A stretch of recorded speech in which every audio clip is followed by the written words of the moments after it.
आणि माझ्या याच्यात बस गोड पाणी टाका. आपण लास्ट टाइम घरी बनवलेली दीदीने पाठवली होती तेव्हा खाल्ली होती.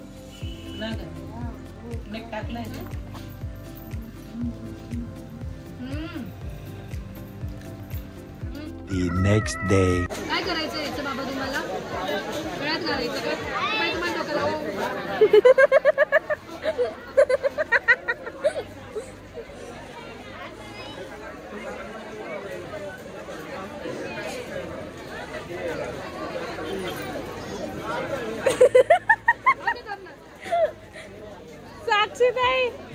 साक्षीताई तुम्ही बघू शकता. हा आहे आमचा रिया ओव्हन्स. काहीतरी सकाळपासून काही शूट नाही केलंय बिकॉज मी दुकानात होते.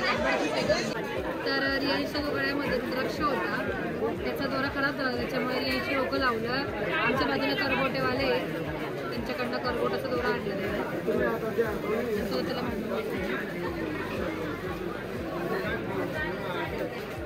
रिया नुसतं येडावानी करतो.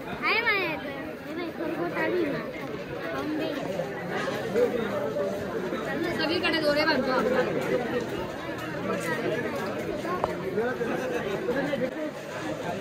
तर अशा पद्धतीने रियांच्या गळ्यातही दोरा बांधलाय, हातालाही दोरा बांधलाय.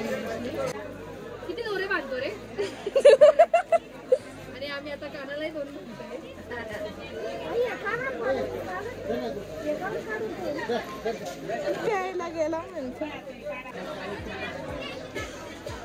काका एक ताट देऊन द्या, चांगले पैसे वाघ्याची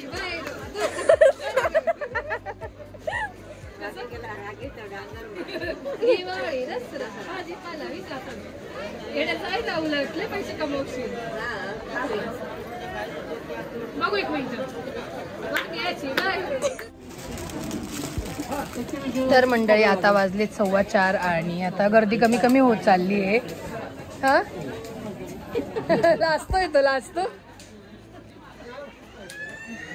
तर आता गर्दी कमी कमी होत चालली आहे बिकॉज आता 5 वाजत आले, म्हणजे 4:15 झाले. तर आणि वायदाई सकाळी शूट नाही केलं, तुम्हाला मगाशी बोलले मी. तर गर्दी खूप होती आणि नाही पॉसिबल झालं शूट करायला. काय म्हणताय काका?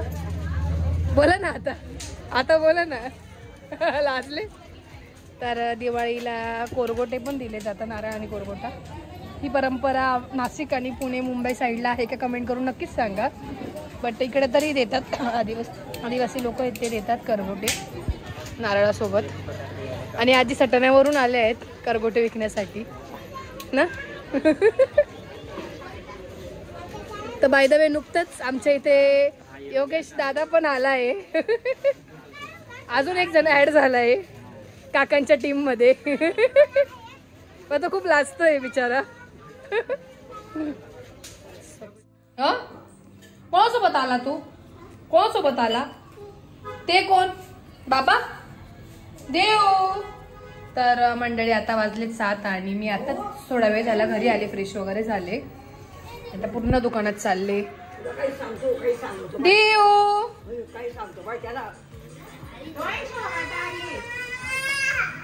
The next day. तर मंडळी काल तुम्ही बघितलं की काल संध्याकाळी दुपारी मी दुकानामध्ये होती आणि आज सकाळपासून मी दुकानातच आहे. मी, साक्षीताई, समीक्षा, आमचं सगळ्यांची दुकानाची गडबडच चालू होती बिकॉज 3 दिवस असतात बाजाराची. आज गर्दी होती आणि आणि आज गर्दी पण होती, त्यामुळे काही शूट नाही करता आलं. आणि त्याचबरोबर आज आहे लक्ष्मीपूजन. तर लक्ष्मीपूजनाच्या तुम्हाला सर्वांना खूप खूप शुभेच्छा. हॅप्पी दिवाळी. आणि त्याचबरोबर तुम्हाला पण विचार पडला असेल का तुम्ही काही केलं नाही, नवीन कपडे वगैरे घातले नाही. तर ह्या वर्षी आमची काही दिवाळी वगैरे नव्हती. तर पप्पांनाही वर्ष झालं नाहीये आणि पप्पा नाही तर प्रत्येक इच अँड एव्हरी गोष्टीमध्ये आठवतंय मागच्या वर्षी असं केलं होतं. मागच्या वर्षी मी आता लास्ट इयरचा ब्लॉग पण शेअर केलाय परत एकदा, तुम्ही तो जाऊन बघा. आणि आमची ते पूजा पण खूप मोठी असते, दुकानात पूजा मांडतो आम्ही. आणि लक्ष्मीपूजन म्हणजे आमच्या वर्षातला एकच सण असतो की तो खूप मोठा साजरा केला जातो आमच्या घरामध्ये, स्पेसिफिक आमच्या इथे. तर ह्या वर्षी पप्पा नाही तर ते खूप मिसिंग वाटतंय. आणि आज काल पण आम्ही खूप रडलो की पप्पा नाही. आणि ते बापरे खूप आमच्या मनाला खात होतं. म्हणजे इव्हन संध्याकाळी पण दुकान वाढवताना पण ते झालं. आणि आता आज पण तसंच वाटतंय कारण की पप्पांचं लक्ष्मीपूजनच्या दिवशीचा जो दरदरा होता तो खूप वेगळाच होता. म्हणजे त्यांना फार हे असायचं आवरा पटकन आमची रांगोळी एवढी मोठ्या रांगोळ्या काढायचो. परत म्हणजे आम्हाला इव्हन रात्रीचे 8, 8:30, 9 वाजायची पूजेला आणि जेवणाला तर 11, 12 वाजायचे. तर म्हणजे खूप आठवण पण येते त्यांची, खूप मिस करते. आणि मुळात काय होतं, मम्मी वरती घरी असल्यामुळे तिच्या समोर असं काही बोलता नाही येत, कारण की तिला पण ते आठवतं आणि तिच्या पण ते मनाला गोष्टी खातायत की पप्पा नाही, आणि आजीच्याही मनाला वाटतं ते. त्याच्यामुळे मग असं आणि सणाचं रडणं चांगलं नसतं, त्यामुळे मग असं तिथंच थोडस एकमेकींशी बोलून विसरण्याचा प्रयत्न करतो. आणि त्याचबरोबर आमची पूजा म्हणजे मोठी पूजा असते, तर छोटीशी घरातल्या घरात लक्ष्मीची पूजा. आणि त्याचबरोबर कालही धनतेरसाची परवा पूजा केली होती आम्ही. तर कस्टमर आलं होतं त्याच्यामुळे साक्षीताईने स्टॉप केलं. तर अशा पद्धतीने आमचं सगळं दिवाळीचं असायचं. पण यावर्षी पप्पा नाही तर ते खूप असं सगळे ब्राह्मणापासून सगळे मिस करताय की म्हणजे सगळ्यांना आठवण येते की पप्पा असायचे तर असं करायचं तसं करायचं. पूर्ण दुकान पॅक करण्यापासून सगळ्या गोष्टी. तरी लास्ट 2 इयर पासून आम्ही घरी पूजा करतोय पूजा, बिकॉज राहुल भाऊ पण तब्येत होते, काका एक्सपायर झाले होते, प्रवीण काका पण एक्सपायर झाले, त्याच्यामुळे आम्ही घरी पूजा करत होतो. आणि काय व्हायचं की आवरायला दुसऱ्या दिवशी उत्तर पूजेला पप्पांची चिडचिड होऊन जायची, कारण की ते पूर्ण पॅक करायचं आणि दुसऱ्या दिवशी पण गर्दी असते दुकानात. हो, आणि आमचं पूर्ण मेन रोड म्हणजे जेवढं पण आमची पुढची गल्ली ना, त्या गल्लीमध्ये फक्त एकमेव आमचं दुकान होतं की आमची पूजा ही दुकानात व्हायची. आणि तो एक दरच वेगळा. सगळे 10,000ची लढ लावणं, फटाकडे फोडणं, खूप दरदरा असायचा. बट यावर्षी पप्पा नाही तर ते कुठेतरी मनाला खातंय की पप्पा नाही असं. त्यामुळे आणि 2 दिवस ते आपल्यासोबत कायम आहे, असं कायम आहेत. पण मग ते आठवणी तर येतच राहतील ना, किती पण विसरण्याचा प्रयत्न केला पण त्या आठवणी येतच असतात. आणि हे पण 2-3 दिवस झाले म्हणजे सण पण आम्ही काय छोटी पूजा वगैरे केली घरामध्ये, त्याचं काय एवढं शूट नाही केलं. गुलाब बघतो का डुग्गू? हा थोडी डुग्गू आहे. डुग्गू आहे ना? हा नाही, त्याचा मोठा. मम्मी याला डुग्गू आवाज देते का रे? मम्मी तुला त्याला आवाज देते का? काय याचं नाव? अरखान. मी विसरून गेली, याचं नावच विसरून गेली. त्याच्या मम्मीने पण समितीसाठी आता फटाकडे दिले, त्यांनी बघितलं. दरवर्षी आम्ही एवढे फटाकडे फोडायचो, पण या वर्षी दिवाळी नाही म्हणजे पप्पांमुळे त्यांना पण कळलं, त्याच्यामुळे त्यांनी समितीला फटाकडे त्यांचं दुकान आहे ना, तर त्याच्यामुळे त्यांनी काय आज ती कुठे ना कुठे तरी होतच राहील. आणि घरात पण छोटीशी पूजा मांडू आम्ही आणि नैवेद्य दाखवू.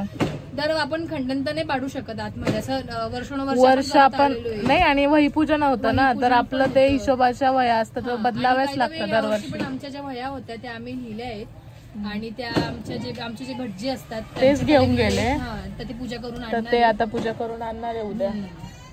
तर अशा पद्धतीने आहेत. तर पुढे काय आजचा लक्ष्मीपूजन आमचा असं सिंपल पण ऍक्च्युली आम्हाला वेळ पण नाही राहत लक्ष्मीपूजनला. आम्ही असं काही छान आवरत नाही. आणि लक्ष्मीपूजनला आम्ही दुकानातच असतो कंटिन्यू, फक्त संध्याकाळच्या वेळी थोडंफार तयारी करणं, रांगोळी वगैरे काढणं, बस एवढंच. पण ती पण एक वेगळी असते, पण एक मजा. पप्पा असल्याची मजाच वेगळी ना, एक दरदरा असतो असं. ते एक व्यक्ती नाही पण सगळ्या गोष्टी. तर राहुल भाऊ पण नाही, तर त्यामुळे त्यांची पण ह्या वर्षी दिवाळी नाहीये, त्यामुळे त्यांचं पण ह्या वर्षी काही करणार नाही येते आणि आमचं पण नाहीये. तर अशा पद्धतीने मी खूप आता जास्त बोलली तर तुम्ही पण बोर व्हाल. आता पुढे काय काय तुम्हाला ब्लॉग मध्ये बघायला मिळेल, सो कंटिन्यू करा.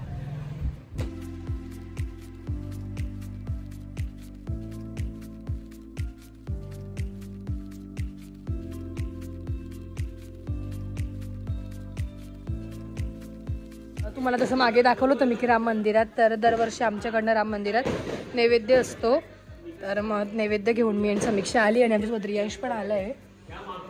चल नैवेद्य दाखव.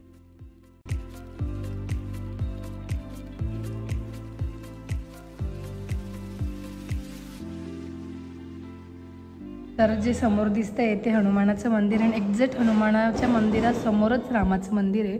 म्हणजे एक्झॅक्ट त्यांना पण राम दिसतात हनुमानाला, आणि हनुमानाला पण राम दिसतात आणि रामाला पण हनुमान दिसत आहेत.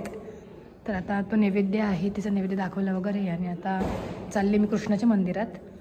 चालू कृष्ण मंदिरात आणि कृष्ण मंदिरात नैवेद्य दाखवू ना. हां, तुला फोटो काढायचा, बापरे. काढ.